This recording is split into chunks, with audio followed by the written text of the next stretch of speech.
नमस्कार, मैं डॉक्टर नरेंद्र गुप्ता फिर आप सभी का स्वागत करता हूं अपने चैनल होम्योपैथी एनलाइटन में। ये आज जो हम केस स्टडी करेंगे ये मैंने 28 दिसंबर 2013 को रिकॉर्ड किया है। ये एक 30 साल की महिला है, इसके 2 बच्चे हैं। तो इसके पति और इसके आसपास के जो फ्रेंड लोग हैं, जो मेरे जानकार भी हैं, वो इसको मेरे पास लेकर आए हैं। ये अपनी दाईं कनपटी इधर या हाथ लगा लगा कर बता रही है, सर मेरे इतने हिस्से में दर्द हो रहा है।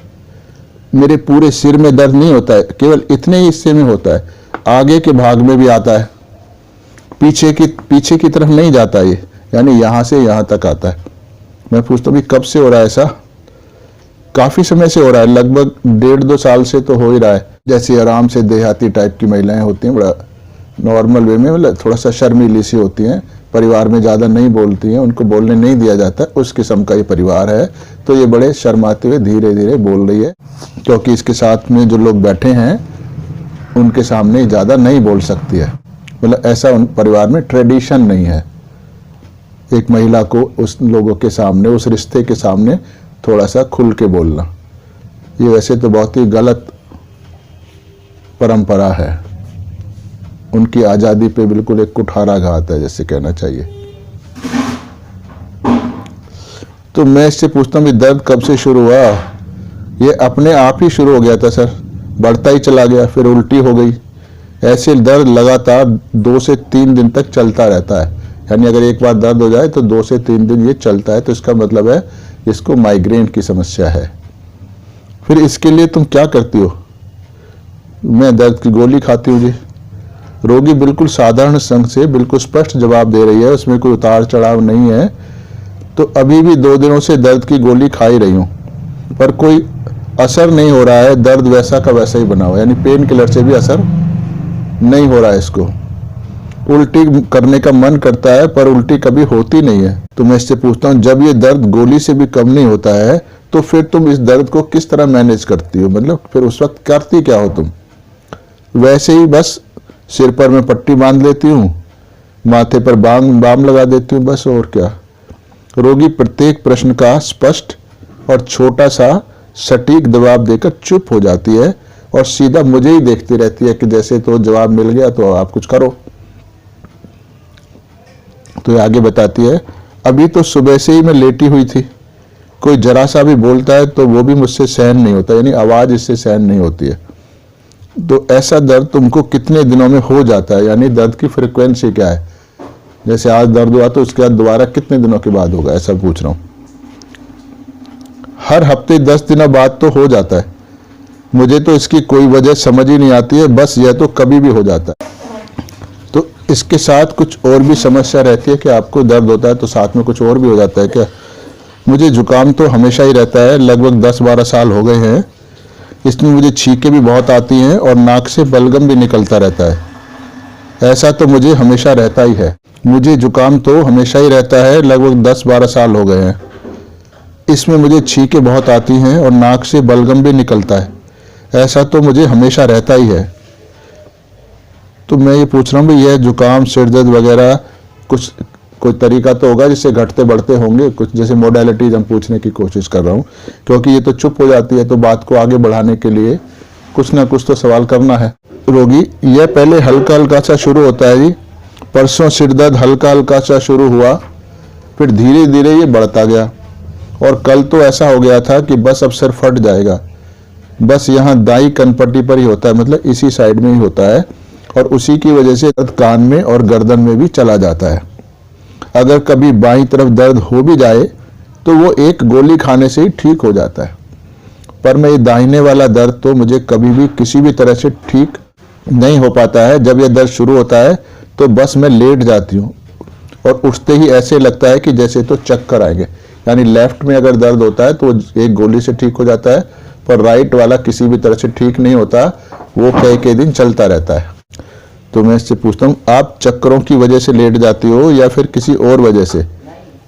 चक्करों की वजह से नहीं, बस दर्द ही तेज होता है इसलिए ही लेट जाती हूँ। लेट कर भी आराम तो कुछ होता नहीं है, बस मैं उठ ही नहीं पाती हूँ।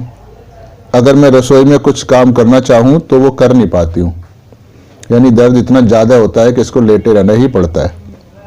तो मैं पूछता हूँ, इसको लेकर आपके मन में कोई विचार परेशानी वगैरह तो आती होगी? नहीं, कुछ टेंशन नहीं है मुझको इसको लेके। मैं बाजार गई थी तो थोड़ी देर के लिए, बस ये दर्द वहीं पर शुरू हो गया। कभी कभी तो किसी टेंशन की वजह से भी हो जाता है, पर आज तो कोई टेंशन भी नहीं थी, बस अचानक ही बाजार में ही शुरू हो गया ये। तो माइग्रेन का ये कॉमन लक्षण है, जब भी किसी तरह की हीट बॉडी में बढ़ेगी तो दर्द शुरू हो जाएगा।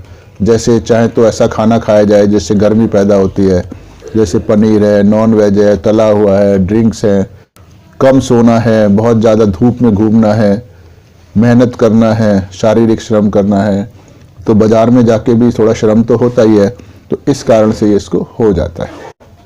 तो मैं इससे पूछ रहा हूँ, मैं आपकी और टेंशन की बात नहीं कर रहा हूँ, मैं ये पूछ रहा हूँ कि क्या आपको अपनी बीमारी को लेकर मन में कोई टेंशन वगैरह होती है? हाँ, यह तो मुझे रहता ही है कि यह दर्द किस वजह से होता है। बस ऐसे लग रहा है जैसे तो यहाँ पर यानी टेम्पल में इधर कुछ है, चबक चबक मतलब पल्सेशन सी हो रही है। तो शुरू से अभी तक रोगी अपने दर्द वाले भाग को ही पकड़कर बैठी हुई है, उसने अपना हाथ अपने यहाँ माथे से हटाया नहीं है। जितना दर्द वो बता रही है उसके हाव भाव से लग नहीं रहा है कि वो उतनी ज़्यादा दर्द से परेशान है। तो वो कहती है हमेशा ऐसे ही लगता रहता है कि यहाँ पर कुछ है, यानी टेम्पल में कुछ है। तो जब आपको ऐसा लग रहा होता है कि यहाँ पर कुछ है, तो क्या उसको लेकर मन में कोई घबराहट, कोई डर, कोई विचार ऐसे कुछ आता है मन में? नहीं, ऐसे नहीं लगता। बस मुझे तो उल्टी सी महसूस होती रहती है, पर उल्टी होती नहीं है। अब इसका पति ऐसा महसूस करता है जैसे तो वो सही बात नहीं बता पा रही है, इसलिए अब वो स्वयं बताना शुरू करता है। डॉक्टर साहब, ये तो बार बार बोलती रहती है कि मुझको माइग्रेन हो सकता है। इसको तो माइग्रेन का डर रहता है कि कहीं माइग्रेन तो नहीं है। अगर किसी से कोई बात भी कर रही होती है तो भी उससे भी ये अपने दर्द की बात करने लगती है। फिर हर आदमी इसको अपनी राय दे देता है कि दिमाग में कीड़ा भी हो सकता है, पर जब एक तरफ का दर्द है तो माइग्रेन तो होगा ही। तो तरह तरह के, जैसे हमारे हिंदुस्तान में रिवाज है कि कोई भी बात करो तो सारे ही डॉक्टर होते हैं। यहाँ तो एक मजदूर भी डॉक्टर होता है, वो भी आपको कोई ना कोई सलाह तो देगा ही। तो वो कह रहे हैं कि तेरे दिमाग में कीड़ा भी होगा। तो रोगी से फिर मैं पूछता हूँ, मैंने जब एक बार डॉक्टर को दिखलाया था तो उसने माइग्रेन की शिकायत ही बताई थी मुझको। तो मैं इससे कहता हूँ, मान लो अगर आपको माइग्रेन भी हुआ तो आप माइग्रेन से इतना क्यों घबरा रही हो? माइग्रेन को लेकर आखिर कौन सा डर, कोई चिंता आपके मन में क्यों लगी हुई इतनी ज्यादा? तो रोगी कहता है, वो तो ये बता रहे थे कि मुझे ऐसे कोई टेंशन नहीं होती है, तो दर्द की शुरुआत हो तो अपने आप ही हो जाता है। ये दर्द की शुरुआत तो अपने आप ही हो जाती है। तो रोगी को ये समझ नहीं आ रहा कि हम उससे उसकी बीमारी के कारण, उसके मन पर पड़ने वाले प्रभाव के बारे में पूछ रहे हैं, वो केवल बीमारी का कारण बताई जा रही है। फिर पति आगे बताता है, फोन पर किसी से भी बात कर रही होती है तो कहने लगते हैं कि मेरे सर में तो दर्द हो रहा है। फिर रिश्तेदार बताने लगते हैं, अरे उसको भी ऐसे ही दर्द था, तो उसको ये बीमारी हो गई थी, उसको वो बीमारी हो गई थी। तो इस तरह ये हर रिश्तेदार और जानकार से अलग अलग तरह की बीमारियों के नाम वो तो बताने लगते हैं, पर शुरुआत तो यही करती है उनसे बीमारी की। तो तेरे दिमाग में भी ऐसे हो सकता है, कोई कीड़ा हो गया है, हो सकता है कोई माइग्रेन हो सकता है कोई फोड़ा हो, तो ऐसे बहुत सारी बातें वो इसको बोल देते हैं। तो तेरे को तो इसकी जांच करवानी चाहिए, तू कराती क्यों नहीं है? तो फिर बस ये मेरे पीछे पड़ जाती है कि मेरे दिमाग का MRI करा लो, मेरे दिमाग का CT स्कैन करवा दो। तो जब इसका पति ऐसी बातें बता रहा है तो ये महिला सुनकर मंद मंद मुस्कुरा रही है, जैसे तो उसको लग रहा है कि वो मूर्खतावश बिना मतलब की उनको ये सब टेस्ट करवाने के लिए कहती रहती है, टेस्ट की जरूरत नहीं है, ऐसा उसको खुद को भी लग रहा है। तो इसको दर्द रोज नहीं होता, कभी एक हफ्ते में हो जाता है, तो कभी कभी 2-3 महीने भी निकल जाते हैं। तो मैं इससे पूछ रहा हूँ, आप कई जगह कई डॉक्टरों को पहले भी दिखा चुकी हो, अब मेरे पास भी इलाज के लिए आई हो, तो मन में कोई तो परेशानी चल रही होगी ना? अपनी मतलब कोई तो परेशानी चल रही होगी अपनी बीमारी को लेकर। अभी तो आप जगह जगह बीमारी के इलाज के लिए जा रही हो, अगर परेशानी नहीं होती तो क्यों जाती। पति, इसके दिमाग में तो बस एक ही बात चलती रहती है जी कि कल ही इसका सीटी स्कैन हो जाए तो बस इसकी समस्या खत्म। तो रोगी आगे बताती है, मेरे दिमाग में तो बस इतना ही रहता है कि मुझे पता चल जाए कि मुझको क्या बीमारी हुई है।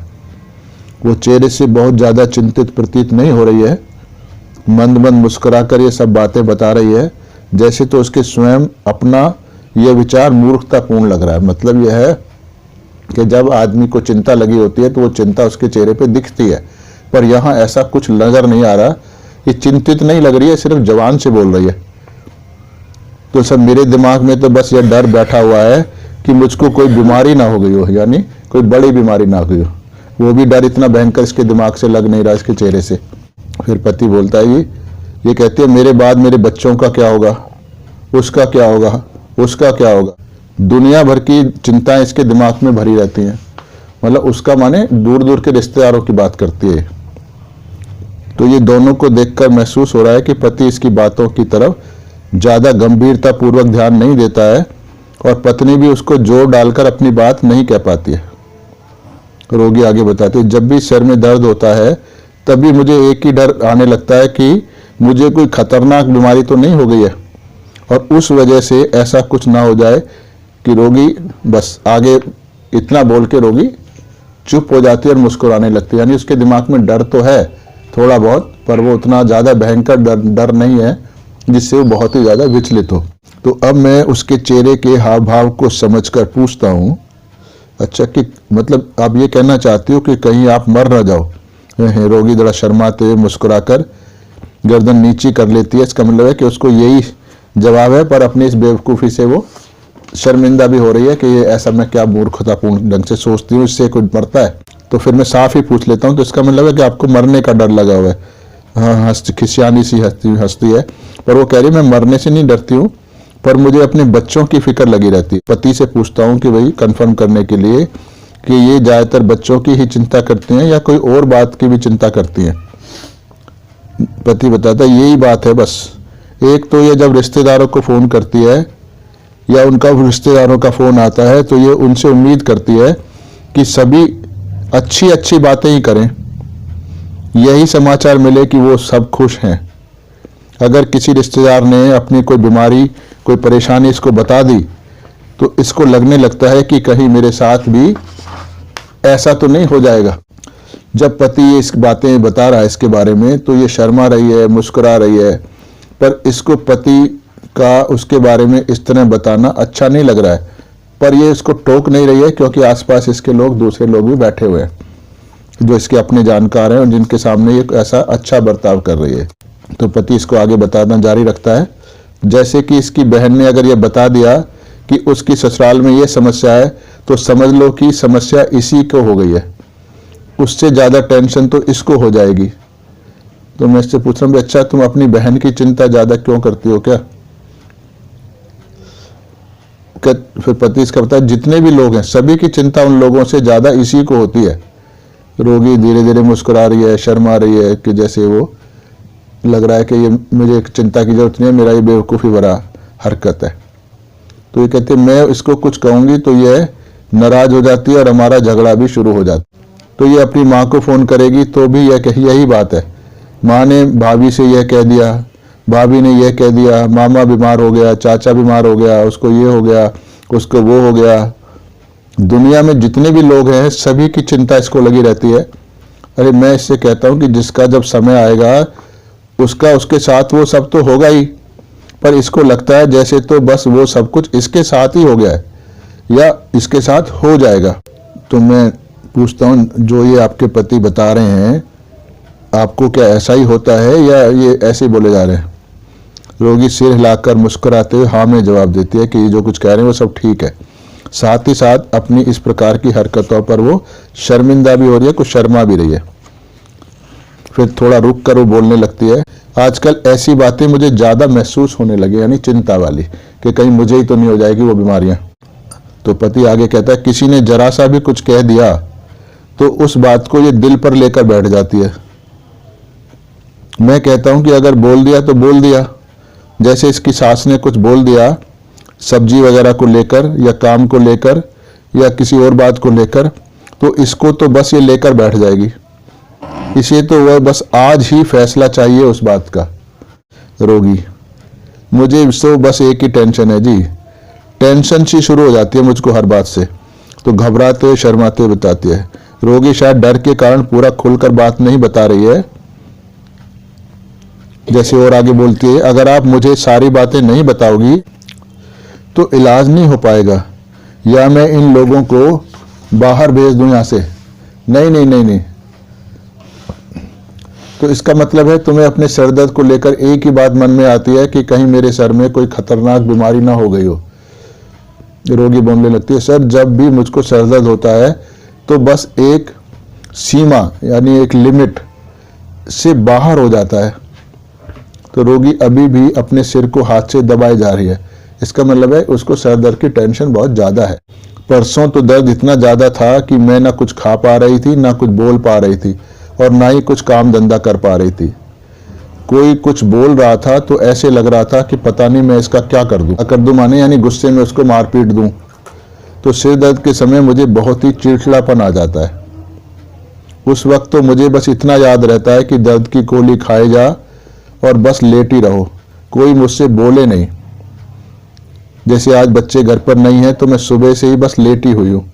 इसका एक बच्चा 11 साल का है और दूसरा 6 साल का है। तो इसका मतलब दर्द के समय तो तुम्हें केवल अपने दर्द का ही ख्याल रहता है, और जब दर्द ठीक हो जाता है तो उसके बाद बच्चों की चिंता शुरू हो जाती है। हाँ, दर्द के समय तो बस मैं चुप रहना चाहती हूँ और मुझे कोई छेड़े नहीं, कुछ बोले नहीं। और जब दर्द खत्म हो जाता है तो फिर बच्चों का ख्याल आता है।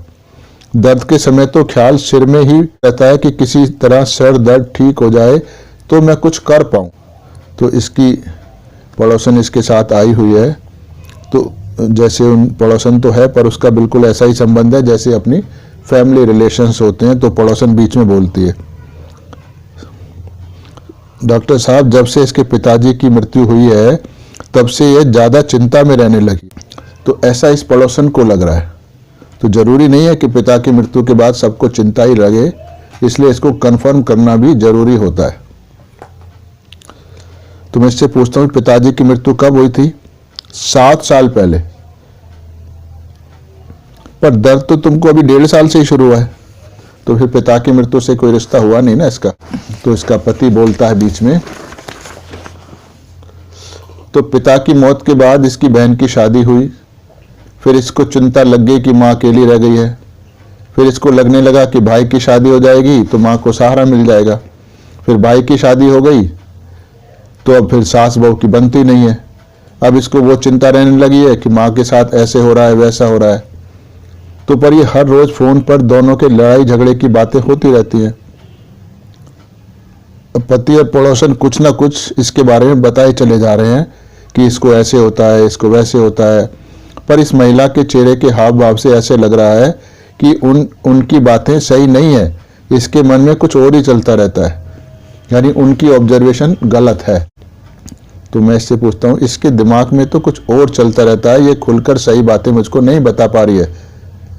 रोगी कहते नहीं नहीं यही बात है, मुझे दर्द के समय तो यह रहता है कि किसी तरह से दर्द ठीक हो जाए और मैं काम कर पाऊँ। जब दर्द ठीक हो जाता है तो मुझको फिर अपने बच्चों की चिंता होने लगती है, मेरा बाद इनका क्या होगा। अब ये बातें वो बहुत ही दृढ़ता पूर्वक बता रही है, तो इस पर शक करने का मुझको कोई कारण नजर नहीं आ रहा है। तो ये सही बातें हैं। तो इस तरह हमको केस लेते समय सतर्क रहना पड़ता है कि जो रिश्तेदार अटेंडेंस उसके साथ आए हुए होते हैं तो वो अपनी ऑब्जर्वेशन के हिसाब से कुछ ना कुछ अपनी समझ के हिसाब से कुछ ना कुछ बोलते रहते हैं। जैसे उनके आपसी रिश्ते होते हैं उसी तरह की वो इन्फॉर्मेशन देते हैं। तो आपको इवेल्युएट करना होगा कि क्या वो रिश्तेदार सही जानकारी दे रहे हैं या अपनी कोई खुंदक निकाल रहे हैं या अपनी बेवकूफ़ी के कारण वो ऐसा बता पा रहे हैं। तो उनकी चिंता से आपको नहीं फिक्र करनी है। हमें हमेशा मरीज की साइकोलॉजी को समझने की कोशिश करनी चाहिए, तभी सही दवाई का चुनाव हो पाएगा। पति फिर आगे बोलता है, हमें तो ऐसे ही लगता है कि जब कभी भी फ़ोन पर अपने घर ये बात करती है तो इसको टेंशन हो जाती है, तो उसके 2-4 दिनों बाद ही फिर सर दर्द हो जाता है। पर ऐसा है नहीं, क्योंकि वो तो मार्केट गई थी तो वहाँ अचानक हो गया। तो जैसे मैंने पहले ही बताया है कि माइग्रेन की समस्या किन किन कारणों से होती है, तो उसमें ये टेंशन नाम का वाला चैप्टर नहीं है ये। तो रोगी बताती है, बस मुझे यही लगता है कि कुछ भी सही सही खुशी खुशी नहीं चल रहा है, मतलब हर जगह इसको परेशानी परेशानी नजर आती है, क्या होगा मेरे बच्चों का मेरे बाद। तो फिर मैं बताता हूँ, अभी तो मुझको ऐसा लग रहा है कि मुझे आपके बारे में सही सही जानकारी नहीं मिल पाई है, या मैं आप लोगों की बातों को सही सही नहीं समझ पा रहा हूँ। इसलिए जब आप मेरे पास बार बार आओगी तो धीरे धीरे आपके मन की स्थिति को मैं समझ पाऊंगा, तो इलाज आपका ठीक ढंग से हो जाएगा। ऐसा नहीं है कि आप एक ही खुराक से ठीक हो जाओगी, ये उसको समझा रहा हूँ मैं रोगी को। अभी आपके बारे में मैं जितना भी समझ पाया हूँ उसी के अनुसार आपको मैं दवाई दे देता हूँ, पर आप पक्के तौर पर ठीक हो जाओगी, आपको आते रहना पड़ेगा मेरे पास। तो रोगी मेरी इस तरह के आश्वासन देने से बहुत ही संतुष्ट प्रतीत हो रही है। तो फिर पति फिर इसको अपनी बात पर जोर डालता है, डॉक्टर साहब इसके दिमाग में तो एक ही बात रहती है कि सीटी स्कैन करा दो। कोई भी परेशान होती है तो तुरंत एक ही बात को लेकर बैठ जाती है कि तुमने मेरा सीटी स्कैन नहीं करवाया। ये अपना सीटी स्कैन करवाना चाहती है ताकि इसको पता चले कि इसको बीमारी क्या है।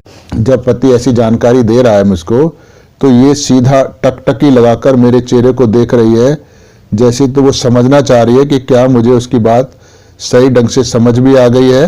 और पति के चुप होते ही फिर वो बोलने लगती है।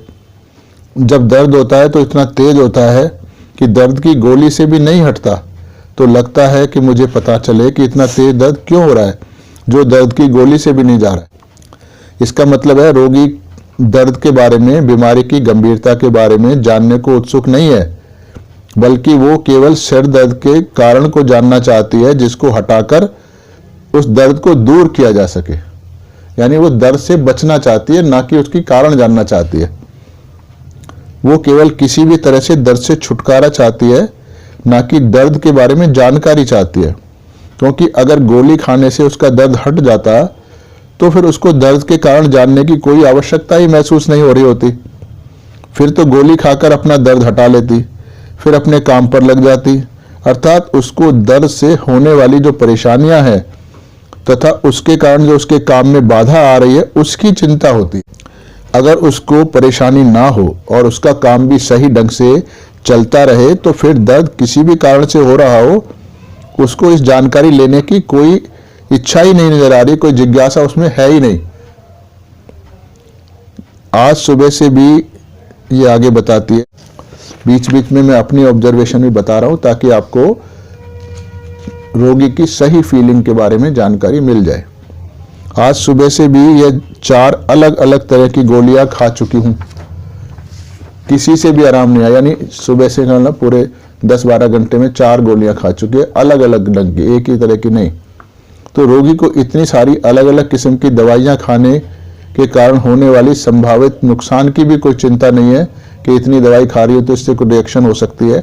उसको तो केवल एक ही चाह है कि किसी प्रकार से उसका दर्द इस वक्त हट जाए और वो अपना काम कर पाए। तो रोगी के साथ जो भी वार्तालाप हुआ और लोगों ने इसके बारे में बताया, उन सब के बारे में जो टोटल मुझको समझ आया, तो मैं उसके हिसाब से कुछ रूब्रिक मैंने बनाए हैं, उनको मैं यहाँ पढ़ता हूँ।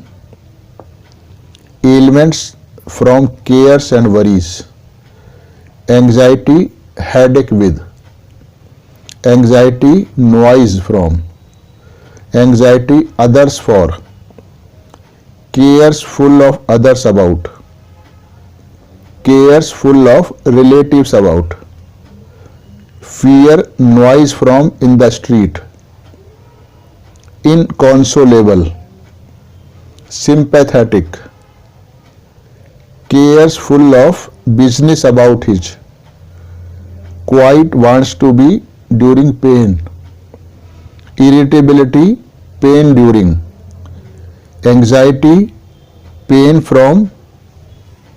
तो ये कुछ रूब्रिक बनाए थे। इनके अंदर जब हमने रिपर्टराइज किया तो इसमें कॉस्टिकम, आर्सेनिक, फास्फोरस और एकोनाइट लगभग बराबर बराबर से आए रिपोर्ट। तो इस तरह मैकेनिकली अगर हम करें तो ये चारों दवाइयाँ लगभग अलग अलग किस्म की हैं, तो इस तरह हैफेजर्डली हम प्रिस्क्राइब नहीं कर सकते हैं।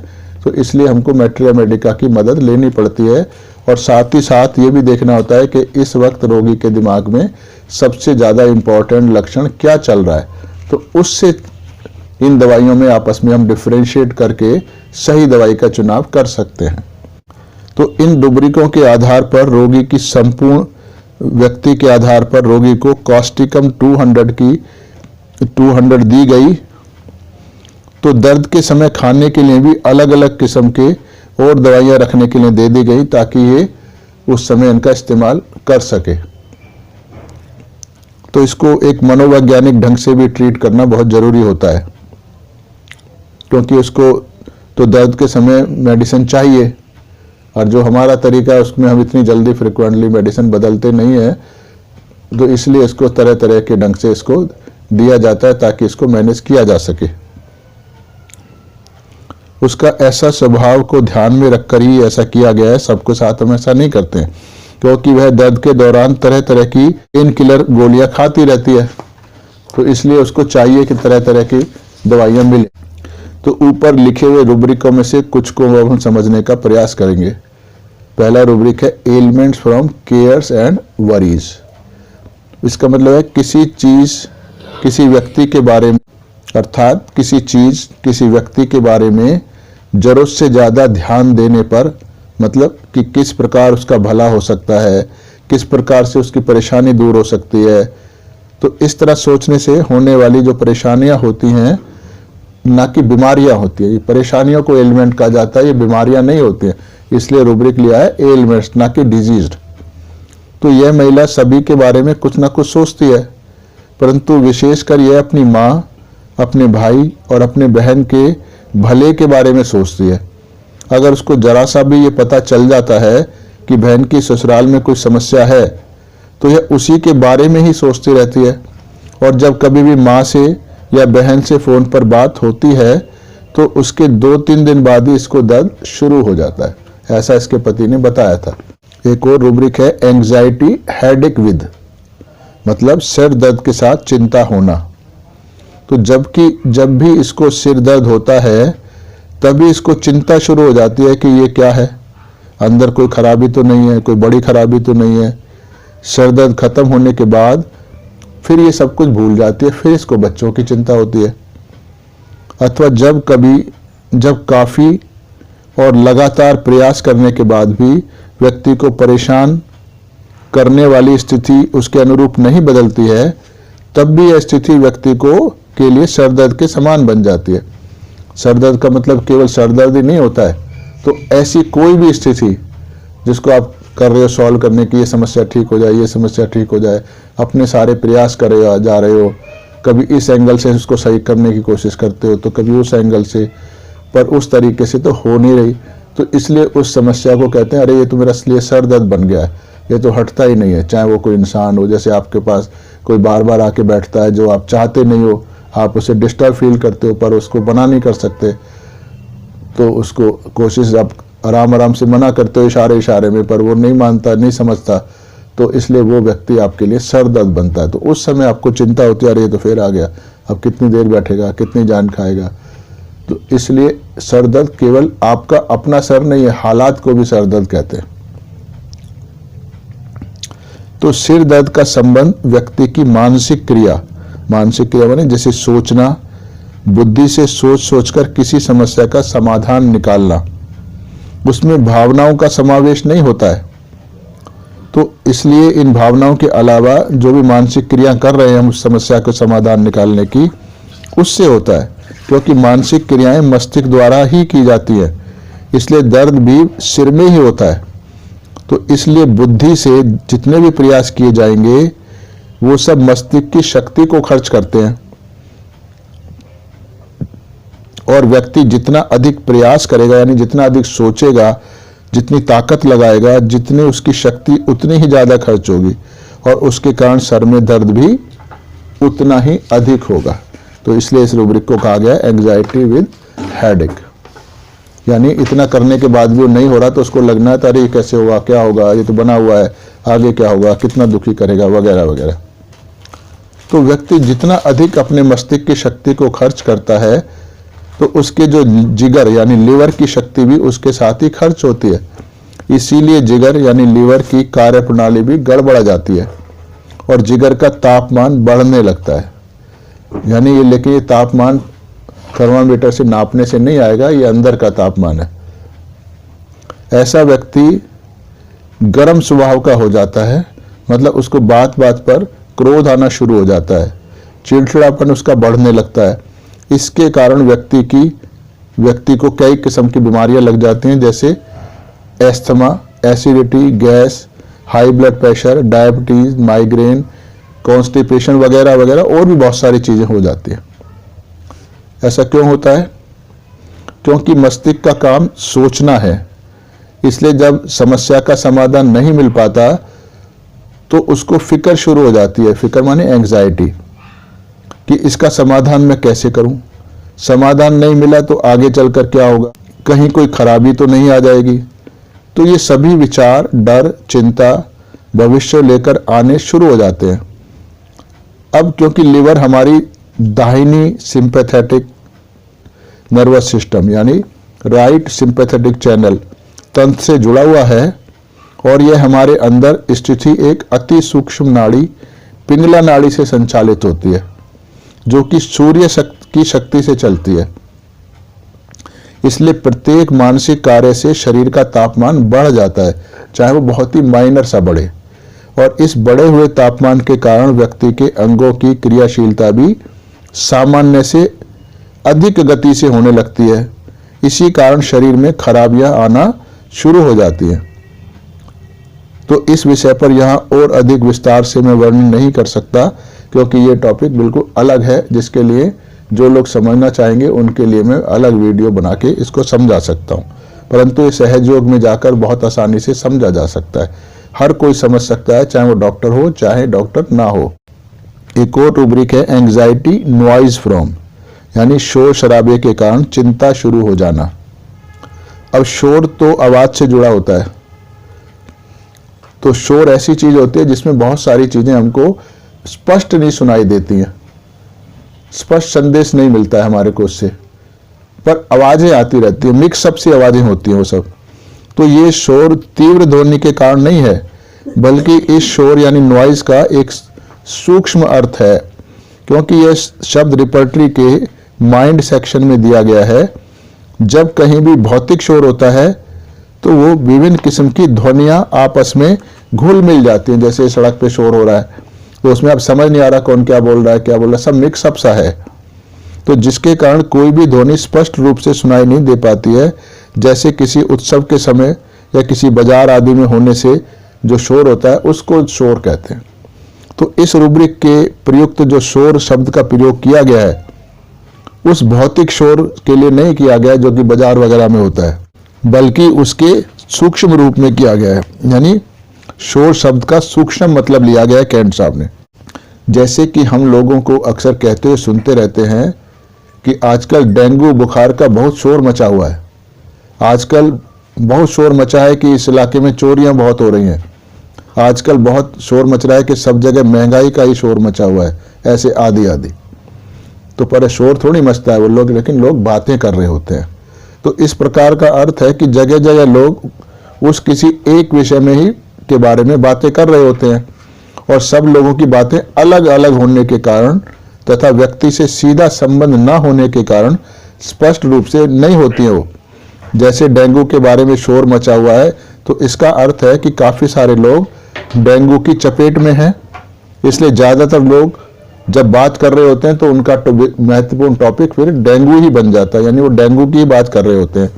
तो इसलिए इस प्रकार की बातों को शोर से कंपेयर किया गया, शोर की संज्ञा दी गई है।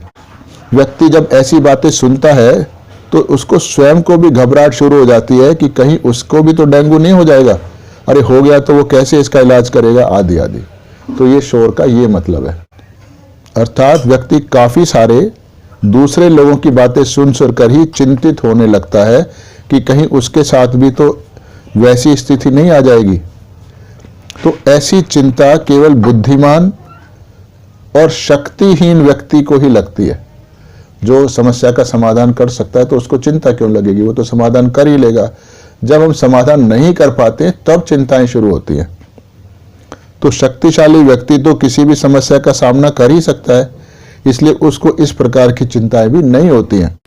तो इस रोगी को भी यह समस्या है, क्योंकि जब इसके रिश्तेदार, घर वाले इसको बता देते हैं कि इसके दिमाग में कोई कीड़ा ना घुस गया हो या माइग्रेन ना हो, यानी जब कई लोगों से ये एक जैसी बातें सुन लेती है तो इसको घबराहट शुरू हो जाती है। फिर ये अपने पति के पीछे पड़ जाती है कि वो उसका स्कैन करवा दे ताकि पता चले कि उसको बीमारी क्या है। यानी ये चिंता, बीमारी क्या है माने एक चिंता शुरू होती है उसको सुन सुनकर, कि सब लोग जब एक ही बारे में बात करते हैं, एक जैसी बात करते हैं। तो इसको बार बार होने वाला सर दर्द भी इसके लिए शोर के समतुल्य ही है। यह बार बार होने वाला सर दर्द भी इसको इसी कारण से चिंताएं देता है। एक और रूब्रिक है इसमें, fear noise from in the street, यानी गली में होने वाले शोर शराबे के कारण ये मन में डर लगने लगता है, ना कि चिंता, यानी चिंता से भी आगे की चीज है ये। तो गली में माने अर्थात इसके घर के आसपास ही होने वाली घटना है। तो गली कोई दूसरे इलाके की गली नहीं होती है, वो अपने आसपास की गली यानी अपने घर के सामने वाली गली होती है। अर्थात उस घटना का प्रभाव इस पर भी पड़ने की संभावना बहुत अधिक होती है। इसीलिए जब यह महिला अपनी रिश्तेदारी में होने वाली समस्याओं के बारे में सुनती है तो वो ज्यादा घबरा जाती है।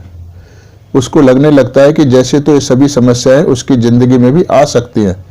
ये संभावना ही उसको डरा देती है। तो डर और चिंता आदि एक कमजोर और बुद्धिमान व्यक्ति के दिमाग की उपज होती है। तो अब रिश्तेदारों को यहाँ पर गली को रिश्तेदारों से कंपेयर किया गया है। जैसे गली आपके साथ जुड़ी होती है, आपके नजदीक होती है, और वहां जो शोर शराबा होता है तो वो शोर शराबे में जो भी बातें हो रही होती है उनका सीधा प्रभाव आपके ऊपर आने की संभावना ज्यादा होती है, ना कि 10-20 गली के बाद या दूसरे मोहल्ले में कोई बात हो रही है तो उसका असर आप पे कम आएगा। तो इसी तरह जो रिश्तेदार हैं उनके साथ जो जो परेशानियां हो रही हैं, जब उनके बारे में आप सुनते हो तो फिर आपको चिंता लगने लगती है, जाकि ना कि कोई दूसरे देश में किसी इंसान के साथ हो गया तो वो आपको चिंता लेगा। तो इसलिए इसको रिश्तेदारों के साथ को गली से कंपेयर किया गया है। इनकॉन्सोलेबल, इनकॉन्सोलेबल माने सांत्वना विहीन, यानी उसको कोई किसी प्रकार से भी समझाए, कितनी भी तसल्ली देने के लिए, उसको परेशान दुखी मन को राहत देने के लिए कुछ भी कर ले, परंतु इसके मन का दुख कभी भी फिर कम नहीं होता है। तो इसका पति भी स्कैन ना करवाकर इसको समझाकर, इसको डांट लगाकर ही इसको शांत करने का प्रयास करता है, परंतु इसको अगर चिंता लग गई तो लग गई। उसको फिर एक ही बात दिमाग में घुस जाती है कि उसको स्कैन करवाकर अपनी बीमारी का निदान करवाना है। तो यानी इसके अलावा उसका मन किसी चीज से भी शांत नहीं होता है। कोई कितना ही समझा भी ऐसे नहीं होता, वैसे नहीं होता, तेरे को कोई बीमारी नहीं है, केवल माइग्रेन है, पर उस वक्त इसको तसल्ली नहीं होती है। सिंपैथेटिक माने दूसरों से सहानुभूति रखने वाला व्यक्ति। तो कास्टिकम रोगी शुरू से ही नरम हृदय और दूसरों के दुख दर्द को महसूस करने वाला व्यक्ति होता है। वह सभी के दर्द को दूर करने का प्रयास करता है। यह सब करते करते उसकी अपनी शक्तियां कमजोर पड़ने लगती हैं। तो इस कमजोर पड़ती हुई शक्ति के समय वो अपने विषय में ही फिर चिंतित रहने लगता है, पहले दूसरों का फिर बाद में अपना। फिर अचानक ही वह अपनी शक्ति बटोर कर उन समस्त शक्तियां जो कि दूसरों को साथ अन्याय कर रही है, सता रही है, उनका हक नहीं दे रही है, उनकी आज़ादी छीन रही है, तो ऐसी सभी शक्तियों के खिलाफ उठ खड़ा होता है। इसी को एनार्किस्ट बोलते हैं, और सभी शक्तियों को खत्म कर देना चाहता है। तो अपनी इस प्रकार की मानसिक स्थिति में वह अपने लक्ष्य को पाने के लिए पूरी ईमानदारी यानी सिंसेरिटी, लगन और जोश मतलब आर्डेंट, जुनून यानी फैनेटिसिज्म के साथ लगा रहता है। मतलब उस वक्त तो फिर उसको एक ही भूत सवार रहता है कि किस तरह मैं इस अन्यायपूर्ण चीज को खत्म कर दूं या उन चीजों को खत्म कर दूं जो उसको लोगों के साथ, जानकारी वालों के साथ तकलीफ पहुंचा। तो फिर वह किसी भी हद तक नकारात्मक कदम उठा सकता है, यानी जो सोशली अप्रूव्ड नहीं है कदम वो भी उठा सकता है, यहाँ तक कि किसी की हत्या भी कर सकता है। अपने अच्छे लक्ष्य को पाने के लिए वह किसी भी हद तक जा सकता है। अब जब इसको दवाई काफी लंबे समय के लिए मैंने दे दी कास्टिकम की, तो ये लगभग 3 महीने के बाद मेरे पास आई है। 3 नहीं 2 महीने, यानी पहले आई थी ये 28 दिसंबर और अभी आई है 7 मार्च, यानी जनवरी, फरवरी और ये मार्च, यानी 2.25 महीने के बाद आई है। तो रोगी बताते हैं अब तो जी बिल्कुल आराम है मुझको। तो मैं इससे पूछता हूँ कि कब आराम आया था आपको? तो जब मैं यहाँ से दवाई खाकर गई थी तो उसके थोड़ी देर बाद ही मेरे को आराम आ गया था, सर दर्द इसका खत्म हो गया था, जबकि उसी दिन ये फिर 4 गोली खा चुकी थी अलग अलग किस्म की, उससे आराम नहीं आया था। तो हमारी दवाई से तो वहीं आराम आया। तो इसका मतलब हमारी दवाई तेज हुई या एलोपैथिक तेज हुई? होम्योपैथी दवाई बहुत फास्ट होती है क्योंकि वो नर्व्स पे काम करती है, सूक्ष्म होती है, वाइटल फोर्स की डिसहार्मोनी को ठीक करती है और एनर्जी का ठीक होना बड़ी तेजी से होता है। इसलिए हमारी दवाई बहुत तेजी से काम करती है और रोगी को एक वेल बीइंग की फीलिंग आ जाती है। परंतु रोगी के लिए सटीक दवाई का चुनाव करना ज़्यादा कठिन होता है। इसलिए कभी कभी जब हम चुनाव नहीं कर पाते हैं किसी भी कारण से, तो फिर रोगी को आराम नहीं आता है, तो उनको लगता है कि ये होम्योपैथी कुछ काम नहीं करती है या बहुत धीरे काम करती है, जबकि ऐसा नहीं है। होम्योपैथी दुनिया की सबसे तेज पैथी है। तो मैं इससे पूछता, अच्छा इस हफ्ते में तुमको कितनी बार दर्द हुआ होगा? नहीं, अब दर्द नहीं हुआ। आज सुबह से मैं घर की सफाई में लगी हुई हूं, तो धूल के कारण मुझको थोड़ा छींकें आ रही हैं, उससे हल्का सा सिर भारी हो गया है। और हाँ, जब मैं धूल मिट्टी का काम करती हूँ तो छींकें ज़्यादा आ जाती हैं। तो इस बात पर रोगी जोर से हंसती है क्योंकि ये तो उसकी बहुत पुरानी बीमारी है, उसमें भी काफ़ी कमी आ गई है। तो हालांकि वो छींकों के लिए नहीं आई थी मेरे पास। तो ये सबूत है कि वाइटल फोर्स की डिसहार्मोनी जब हमारी दवाई से ठीक हो जाती है तो उसके बहुत सारे रोग जो रोगी ने हमको बताए भी नहीं होते हैं वो भी ठीक होने लगते हैं, क्योंकि हम उसकी अंदर के सिस्टम को ठीक कर देते हैं, क्योर कर देते हैं।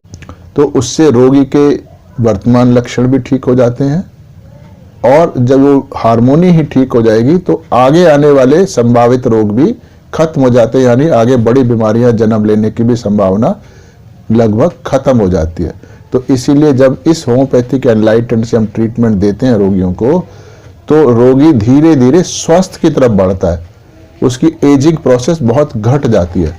और रोगी अगर हमारे ट्रीटमेंट में रहता है लगातार 2 साल, 3 साल, 4 साल, जितने भी लंबे समय तक रहेगा, उसको उतनी ही ज़्यादा अच्छी हेल्थ और अच्छी हेल्थ और अच्छी हेल्थ मिलती चली जाएगी, जबकि उम्र के साथ हेल्थ घटती है। पर ये हमारे साथ उल्टा होता है।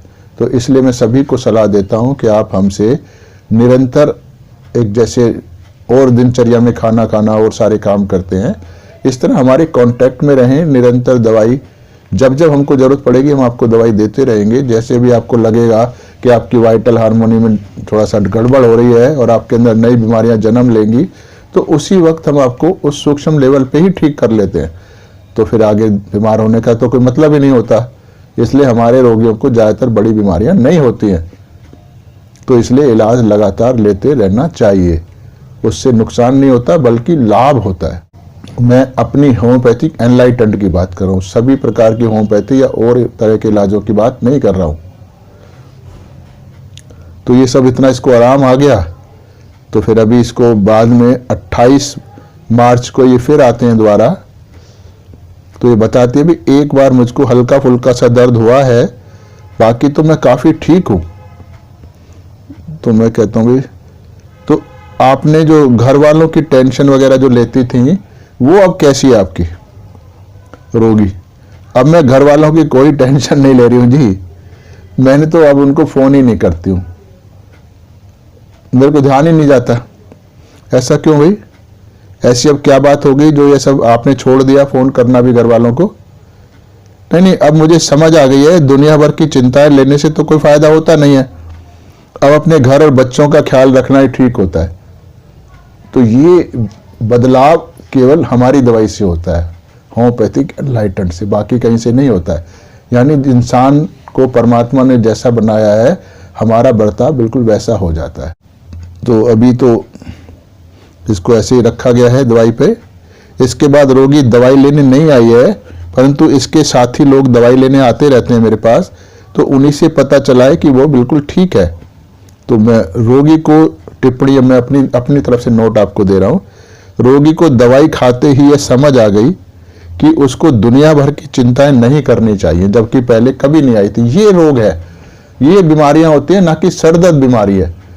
ये मानसिक क्रियाएं, मानसिक रिएक्शंस जो होती हैं समाज के प्रति, हालात के प्रति, वो बीमारियां होती हैं, बीमारियों का कारण होती है। वो हटेंगी, कारण हटेगा तो उसका परिणाम भी हट जाएगा। तो इसलिए इन कारण को हटाना जरूरी होता है, जो कि ये किसी भी दवाई से हटेंगी नहीं। इसलिए बीमारियां हमेशा बढ़ती हैं, घटती कभी नहीं है। पर ये होम्योपैथिक एनलाइटमेंट से घटती हैं और रिकवरी होती है। तो ये मानसिकता में बदलाव की ही बीमारी के सूक्ष्म स्तर तक ठीक होने का लक्षण है। अगर रोगी की मानसिकता बदल जाती है तो रोगी के स्थूल भौतिक यानी जो फिजिकल शरीर है उसका स्तर पर होने वाले रोग भी धीरे धीरे ठीक हो जाते हैं। तो होम्योपैथिक औषधियां सबसे पहले सूक्ष्म स्तर यानी वाइटल फोर्स के स्तर पर सुधार करती हैं और उसके बाद धीरे धीरे भौतिक सुधार यानी जो उसका फिजिकल है, जो अंगों में खराबी आ गई है, उनको भी ठीक करती हैं। और यह सुधार व्यक्ति के हर क्षेत्र में होता है। केवल ऐसा नहीं है कि उसको शरीर ही सही होता है, उसका मन ही ठीक होता है, बल्कि उसके आसपास जो वातावरण है वहां तक हमारी इस दवाई का असर जाता है। क्योंकि अंदर जब वाइटल हार्मोनी ठीक हो जाएगी तो उस इंसान के अंदर से एक पॉजिटिव ऊर्जा यानी सकारात्मक ऊर्जा, पॉजिटिव एनर्जी का प्रवाह शुरू हो जाता है। तो आसपास की सब चीजों को सुधारता है। तो इस कारण से उस व्यक्ति का सामाजिक, आर्थिक और यहाँ तक कि आध्यात्मिक स्तर तक भी सुधार होने लगता है। तो यही क्योर है। इसी को हनुमान साहब ने कहा था कि जब व्यक्ति का क्योर हो जाता है तो उसका जो वाइटल फोर्स है, जो माइंड है, वो हायर पर्पज ऑफ लाइफ यानी जिस ऊंचे उद्देश्य के लिए परमात्मा ने हमको बनाया है, उस ऊंचे उद्देश्य की तरफ अगर इंसान का दिमाग लग जाएगा आपकी दवाई के बाद, तो समझिए कि आप वो व्यक्ति का क्योर हो गया है। तो ये बहुत ही सूक्ष्म और गहन बातें हैं जो किसी भी मेडिकल साइंस में आपको नहीं मिलती है। ये केवल मैं आपको समझा रहा हूं क्योंकि मैं एक आध्यात्मिक व्यक्ति हूं। सहयोग के द्वारा कुंडलिनी जागृति करके मैंने अपने आध्यात्मिक स्तर को पा लिया है। आप सब भी पा सकते हो और पाना आपके जीवन का लक्ष्य है। तो उसमें किसी धर्म, कोई मान्यता, कोई गुरु, किसी भी पड़चन को आप आड़े ना आने दें।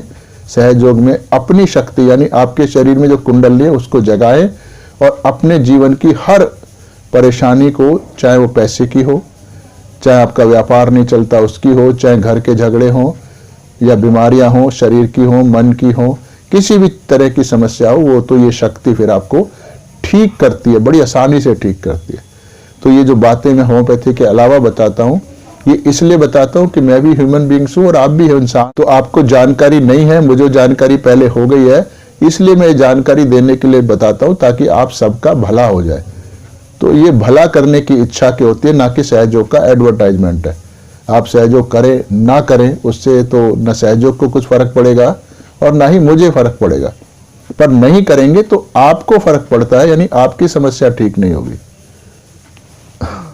वीडियो देखने के लिए आप सभी का बहुत बहुत धन्यवाद।